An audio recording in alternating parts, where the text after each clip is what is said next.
Hi there, welcome to Fantasy Hub. I'm Mia, your storyteller. Today's story is filled with heartache, discovery, and a twist you won't see coming. So let's begin. People always ask me if I believe in fate. Before that October morning 2 years ago, I would have laughed at the question. I was Maria Santos then, freelance photographer, commitment phobia, survivor of a relationship that nearly killed me in more ways than one. I thought I had control over my life, thought I knew exactly where I was heading. I was so beautifully, dangerously wrong. It started with a letter that arrived on a Tuesday. You know how some moments feel ordinary until later, when you realize they were the hinge your entire life turned on? That's what opening that cream-colored envelope felt like in hindsight. The lawyer's letterhead was embossed, expensive looking. Inside, news that my estranged aunt Eleanor Whitmore, a woman I hadn't seen since I was 12, was dead. But here's the thing about Eleanor. She wasn't just dead.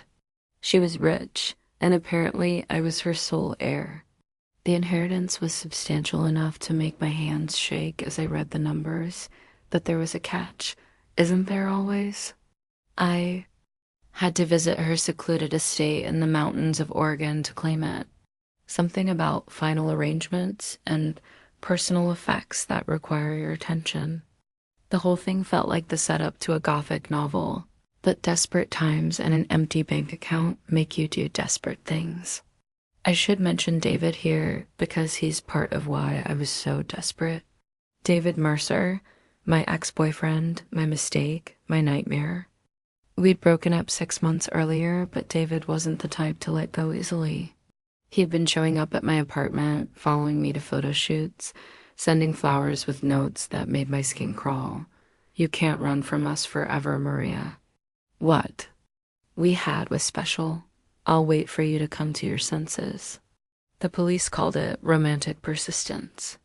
I called it stalking, but without concrete threats or violence, there wasn't much they could do.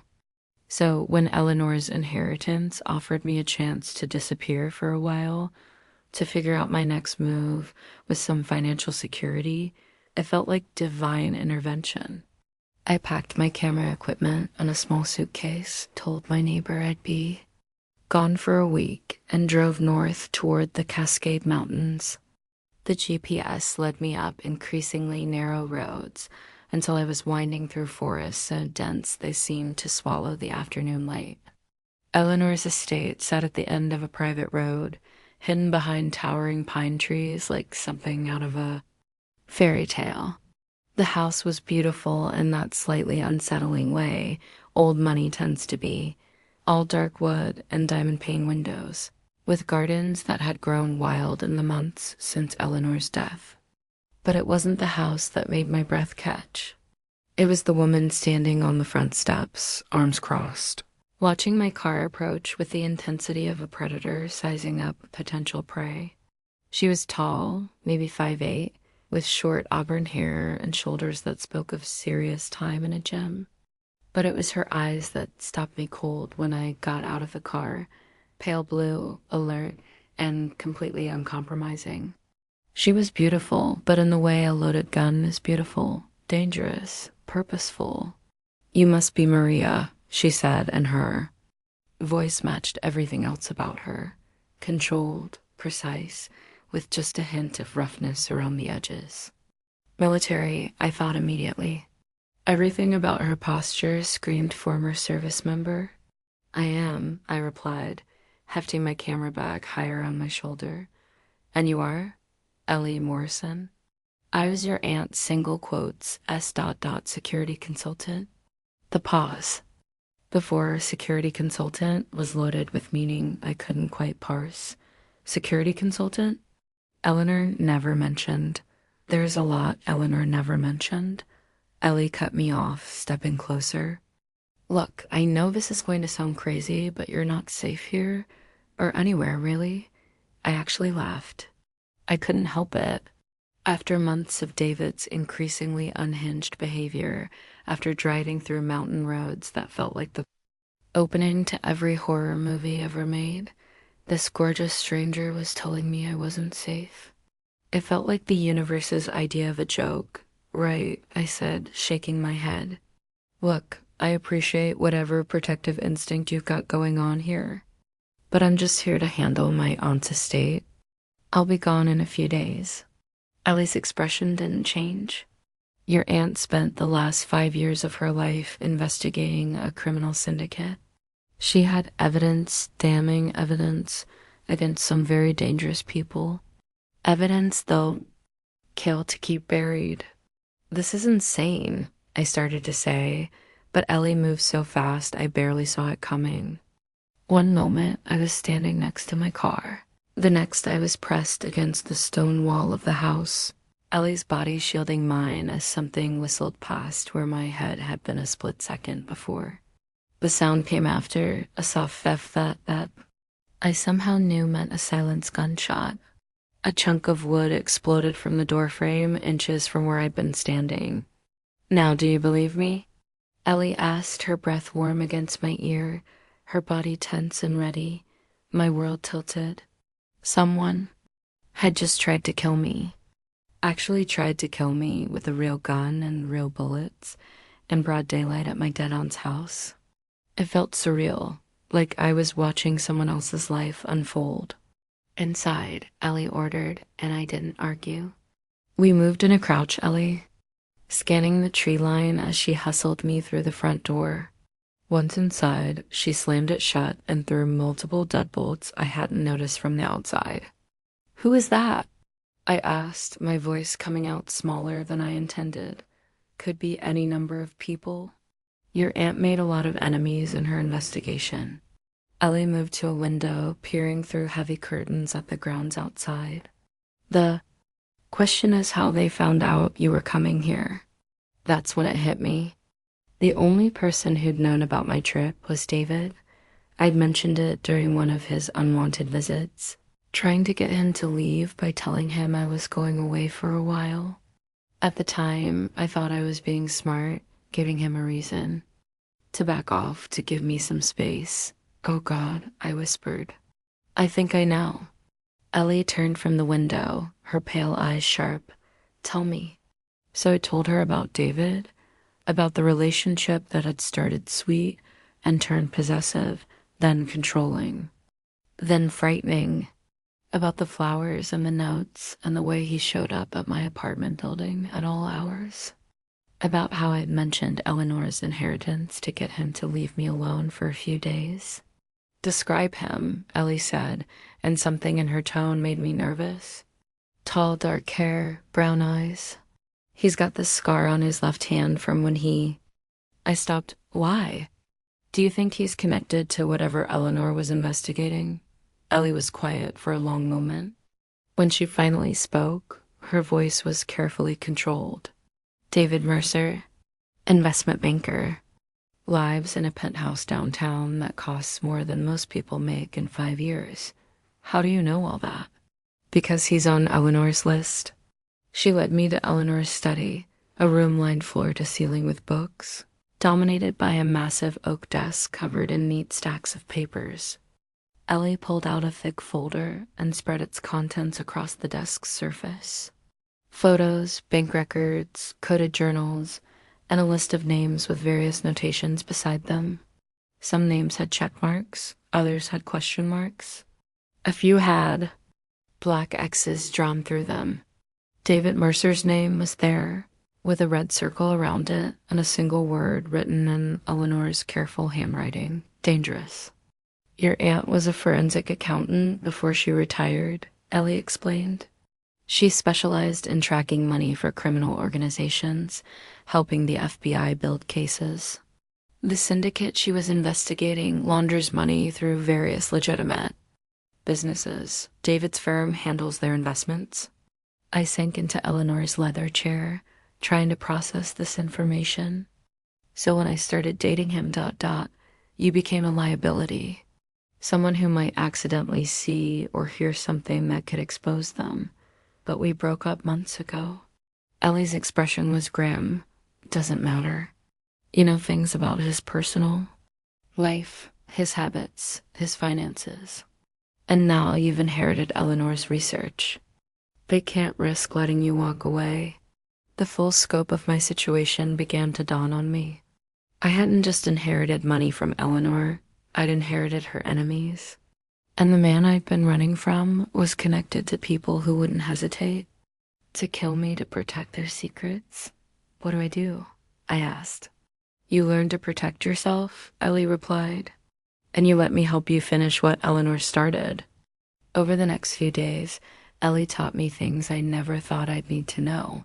How to hold a gun properly, how to watch for surveillance, how to vary my routine so I couldn't be easily tracked. She was a good teacher, patient but demanding, never letting me take the easy way out.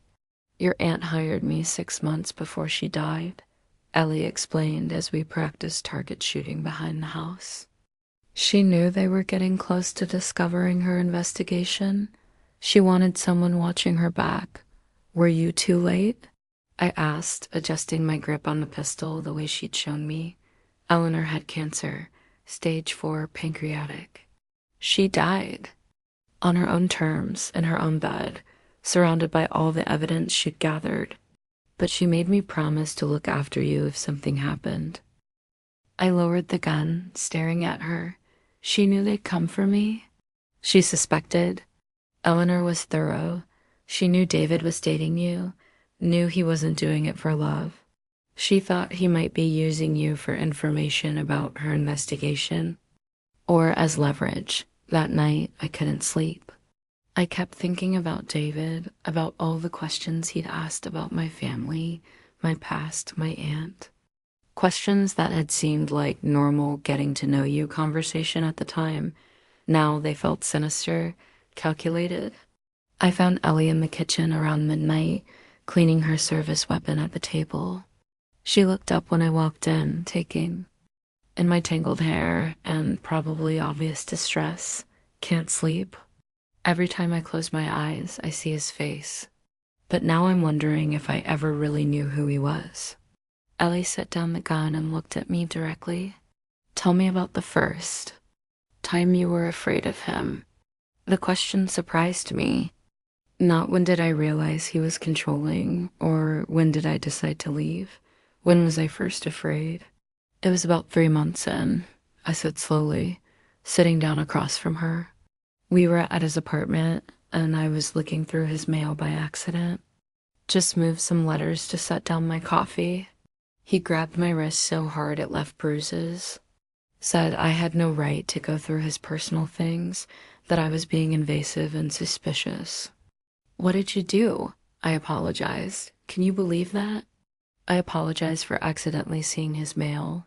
I shook my head. He brought me flowers the next day, said he was sorry for overreacting, that work stress was getting to him. I believed. Him. Abuse escalates gradually, Ellie said matter-of-factly. It has to, or people would run immediately.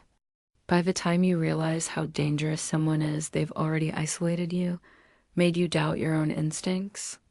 Is that what happened to you? Ellie's hand stilled on the gun. What makes you think I have experience with that? The way you talk about it, like, For a moment, I thought she wouldn't answer. Then she sighed, a sound that seemed to carry years of weight. My ex-husband was military like me. When we both got out, he couldn't handle civilian life. Started drinking, started hitting me. Took me 2 years to leave, and another year before I stopped looking over my shoulder. What changed? I realized I had 2 choices: let fear control my life or take control back. She resumed cleaning the gun. Eleanor found me when I was at my lowest point. Gave me a job, helped me remember who I was before him. And now you're doing the same for me. I'm trying to keep you alive. The self-discovery part is up to you. The next morning brought news that changed everything. Ellie had been monitoring police scanners and news reports, and David had been asking questions around my neighborhood. He'd told my super he was my concerned boyfriend, worried because I hadn't been returning his calls. He was tracking me. We need to move, Ellie said. Already packing equipment. If he knows you're here, others will too. But as we prepared to leave, I realized something. No. Ellie paused and shoving ammunition into a duffel bag. No, I'm tired of running. From David, from this situation, from my own life. I walked to Eleanor's desk and picked up her research folder. She spent 5 years gathering evidence against these people. If I run now, her work dies with her. Maria, these people have killed to protect their secrets. This isn't a game. I know. It's not a game. The words came out sharper than I intended. But I've spent the last 6 months being afraid of a man who is probably reporting my every move to criminals. I've spent years letting other people's actions dictate my choices. I'm done. Ellie studied my face for a long moment. What are you proposing? We finish Eleanor's investigation. We get enough evidence to put these people away permanently. That could take months. And they know you're here now. Then we'd better work fast. Over the next week, Ellie and I dove deep into Eleanor's research. The scope of the money laundering operation was staggering, millions of dollars flowing through legitimate businesses, clean money going out while dirty money disappeared into offshore accounts. David's investment firm was just one piece of a complex puzzle that included restaurants, construction companies, and import-export businesses, but Eleanor had been smart. She'd hidden cameras, recorded conversations, documented meetings. The evidence was there, we just had to organize it properly. Look at this, I said, holding up a series of photographs Eleanor had taken outside David's office building. She was following him for months. Ellie leaned over my shoulder to examine the photos, and I caught a hint of her perfume. Something clean and understated. She was building a timeline. Look at the dates. Every photo was meticulously labeled with date and timestamps. Eleanor had documented David's meetings with known criminals, his visits to businesses that were fronts for money laundering, his trips to banks in countries without extradition treaties. She was good at this, Ellie murmured, and there was admiration in her voice. You liked her. I respected her. Eleanor was fearless, but not reckless. She knew the risks she was taking. Do you think she knew she was dying when she hired you? I think Eleanor always knew more than she let on. Ellie straightened, moving to another stack of files, including about you. She handed me a folder I hadn't seen before, one with my name written on the tab in Eleanor's handwriting.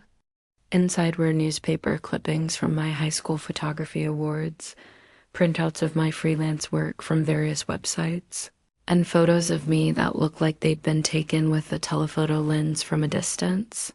She was keeping tabs on. M.E., I said, flipping through the materials. She was protecting you. Look at the dates on these surveillance photos. I looked closer. The photos showed me at various locations around the city, leaving my apartment, meeting clients, having coffee with friends. But they weren't taken by Eleanor. The angle was wrong, the quality too poor. And they were all taken after I'd started dating David. Someone else was watching me, I realized. Someone who reported back to David and threw him to the syndicate.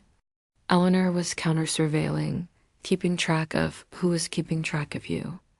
That's when I found the USB drive hidden in the spine of one of Eleanor's photo albums. The label said simply, insurance policy. We plugged it into Eleanor's computer, and what we found made my blood run cold. Hours of audio recordings. Phone conversations between David and people whose voices I didn't recognize, but whose words painted a clear picture of criminal conspiracy. The Santos girls getting suspicious, David's voice said through the computer speakers. She's asking questions about my work, wants to meet my business associates. Then end it, another voice replied. Break up with her. Make it messy so she doesn't want contact. It's not that simple. She knows about her aunt's money. If Eleanor dies and leaves everything to Maria, she might start digging into the old woman's affairs. Then make sure she doesn't. The recording cut off there, but the implication was clear. They'd been planning to kill me for months, maybe from the beginning of my relationship with David. When was this recorded? I asked, my voice barely a whisper. Ellie checked the file properties. 2 weeks before you broke up with him. So when I ended things ... You probably saved your own life. At least temporarily. We spent the rest of that day and most of the night organizing Eleanor's evidence into a coherent case file. Bank records showing suspicious transactions. Photographs documenting meetings between legitimate businessmen and known criminals. Audio. Recordings proving conspiracy and intent to commit murder. By dawn, we had enough evidence to bring down the entire operation. The question was how to get it to the authorities without getting killed in the process. We need to be smart about this, Ellie said, rubbing her tired eyes. These people have connections in law enforcement. We can't just walk into the local police station. What about the FBI? Eleanor was working with them before. Maybe, but first we need to. She never finished that sentence because that's when David arrived. I heard the car doors slam outside and felt my stomach drop to the floor. Through the window, I could see him walking up the front path with 2 other men I didn't recognize. They moved with purpose, confidence. This wasn't a social call. Back. Door, Ellie whispered, already moving. Now. But as we reached the kitchen, we heard the sound of splintering wood from that direction too. They'd thought this through. We were trapped. Upstairs, Ellie ordered, pushing me toward the staircase. Eleanor's bedroom has a panic room. We made it halfway up the stairs before David's voice echoed through the house. Maria, I know you're here, baby. Let's just talk about this. His tone was the same one he'd used when he brought me flowers after hurting me. Reasonable, loving. Completely at odds with the situation, it made my skin crawl. The panic room was hidden behind a bookshelf in Eleanor's master bedroom. Ellie activated it with a code she'd apparently memorized, and we slipped inside just as we heard footsteps. On the stairs, the room was small but well-equipped, monitors showing views of the entire house, communication equipment, and a gun safe that Ellie opened with another code. Your aunt was paranoid in the best possible way, she murmured, checking ammunition. In what looked like a very serious rifle. On the monitors, we could see David and his associates searching the house systematically. They were armed and professional about it, clearing rooms like they'd done this before. We can't stay here forever, I whispered. We don't have to. I already sent Eleanor's evidence to my contact at the FBI, but we need to stay alive long enough for them to act on it. That's when David appeared on the monitor for Eleanor's bedroom. He was looking around carefully, taking in the expensive furniture, the family photos, the neat stacks of research materials we'd left behind. I know you can hear me, Maria, he said, speaking to the room in general. I know Eleanor had some kind of safe room installed. Very practical for a woman in her line of work. He walked over to Eleanor's desk and picked up one of her journals, flipping through it casually. You have something that belongs to me, he continued. Evidence that could cause problems for my business associates. I'm willing to make a deal. Ellie shook her head firmly when I looked at her, but David kept talking. Walk away now, and I'll forget about Eleanor's little investigation. Keep your inheritance. Start fresh somewhere far from here. All I want is the files. He's lying, Ellie whispered. They can't let you live knowing what you know. David seemed to hear something because he walked directly toward the bookshelf that concealed our hiding place. My heart hammered against my ribs as he ran his hands along the spines of the books, clearly looking for the mechanism that would open the door. I loved you, Maria, he said, his voice softer now, more personal. I still do. This doesn't have to end badly. That's when I realized something that should have occurred to me sooner. David wasn't just connected to the criminal organization Eleanor had been investigating, he was in love with me, or what he thought was love. And that made him infinitely more dangerous than a simple hired killer would have been. Found it, he said, and I heard the click of the mechanism engaging. The bookshelf began to swing open, and Ellie raised her rifle. But I put my hand on the barrel, pushing it down. Wait, I said, Maria, trust me. I stepped out of the panic room with my hands visible, and David's face lit up like I'd just made his entire year. There's my girl, he said, lowering his own weapon. I knew you'd be reasonable. I want to make a deal, I said, trying to keep my voice steady. Of course. What do you want? I want to know why. Why you dated me, why you pretended to care about me, why you're willing to kill me now. David actually looked hurt by the question. I wasn't pretending, Maria. I do care about you. You're pointing a gun at me. Only because you won't listen to reason? He stepped closer, and I forced myself not to back away. When I first approached you, it was business. My associates wanted someone close to Eleanor, someone who could report on her activities. So you chose me. I chose you because you were perfect, Eleanor's niece, but estranged enough that she wouldn't be suspicious of sudden contact. Beautiful enough that dating you wouldn't seem like a hardship. His smile was fond, nostalgic, but then I got to know you and fell in love. Completely. The way you see the world through your camera, the way you laugh at your own jokes, the way you trusted me completely, even when you shouldn't have. His expression grew darker. The way you left me. You were controlling me, David, following me, going through my things. I was protecting you. The words exploded out of him. Do you have any idea how dangerous my world is? I was trying to keep you safe from people who would hurt you to get to me. People like you.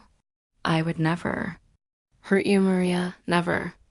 That's when Ellie stepped out of the panic room, rifle trained on David's back. Drop your weapon, she said calmly. David spun around, his gun swinging toward Ellie, but he hesitated when he saw her stance, her obvious competence.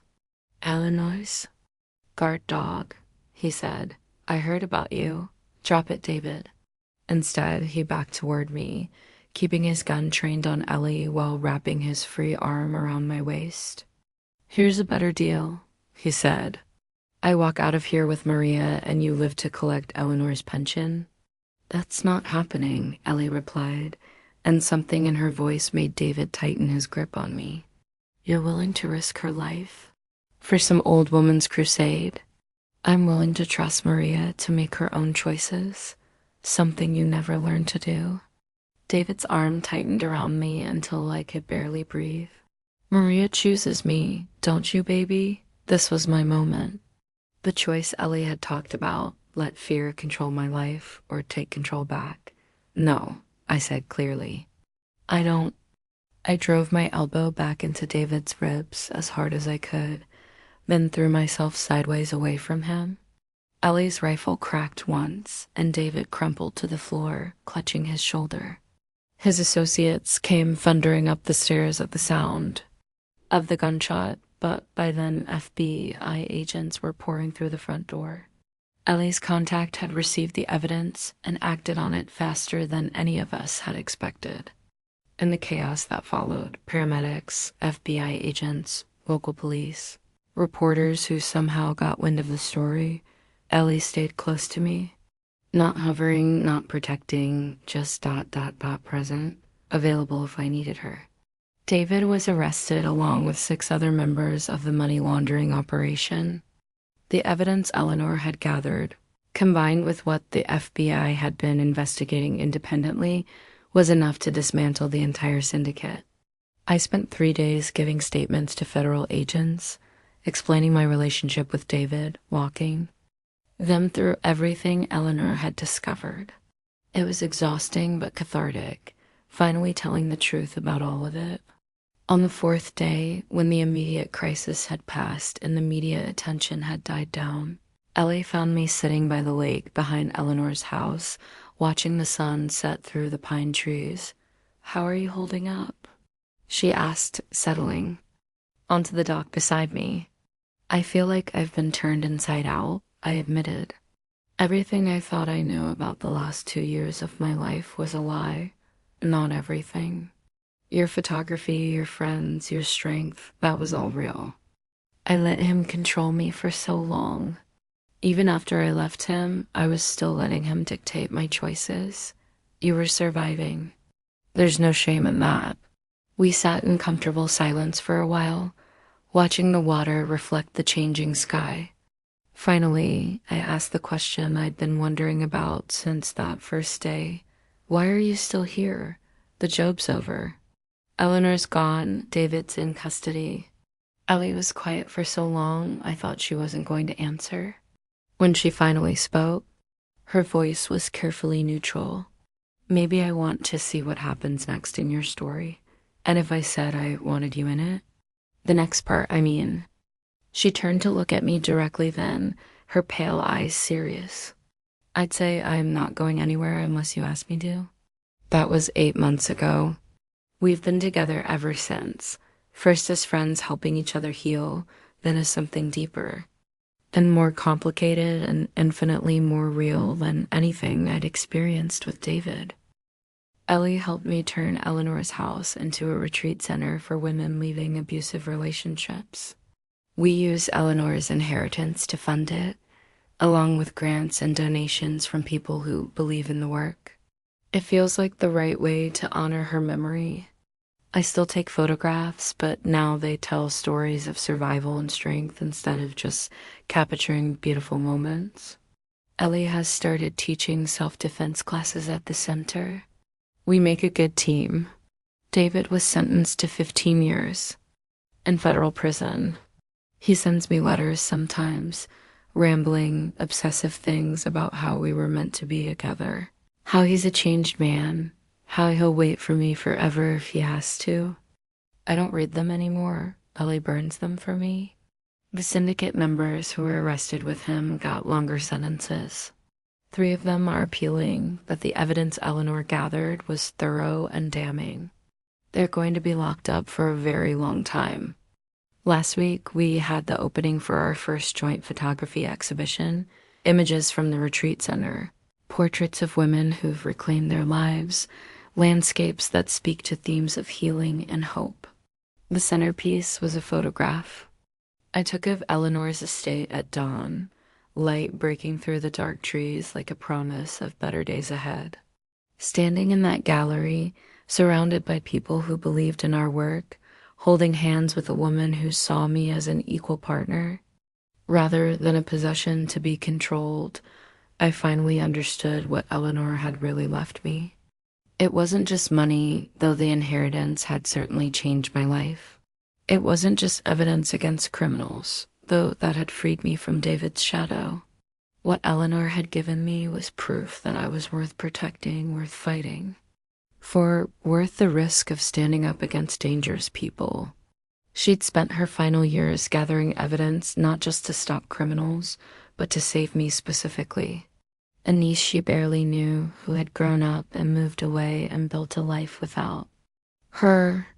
She'd hired Ellie, documented everything, planned for contingencies, all because she believed I deserved to live free from fear. Some inheritances are curses, the weight of other people's mistakes and regrets passed down through generations. Others are gifts that transform everything they touch. Eleanor's was both. The curse of dangerous enemies and deadly secrets, but also the gift of a woman who whispered, "Trust me," in a voice steady enough to build a life on. People still ask me if I believe in fate. Now I tell them I believe in choice, the choice. To accept help when it's offered, to fight back when you're cornered, to build something beautiful from the wreckage of what came before. I chose to trust Ellie that first day when she pushed me out of a sniper's path.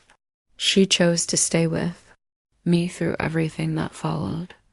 Eleanor chose to spend her final years protecting a niece she might never see again. All of those choices led us here to a life neither Ellie nor I could have imagined when we first met on Eleanor's front steps. A life built on honesty instead of manipulation, partnership instead of control, love that feels like freedom instead of a cage. The real fortune wasn't in Eleanor's bank accounts or investment portfolios. It was in the reminder that some people will fight for you even when you can't fight for yourself. That healing is possible, that starting over is never too late, that the best inheritance isn't money or property, but the knowledge that you're worth saving. Tonight, as I write this, Ellie is in the kitchen making dinner and humming something off key. The retreat center is full of women finding their strength, finding their voices, finding their way back to themselves. Eleanor's evidence continues to help prosecutors build cases against criminals who prey on the vulnerable. This is what redemption looks like, I think. Not a single dramatic moment of triumph, but 1,000 small choices to build something better from the ashes of what was destroyed. 1,000 small acts of courage that add up to a completely different life.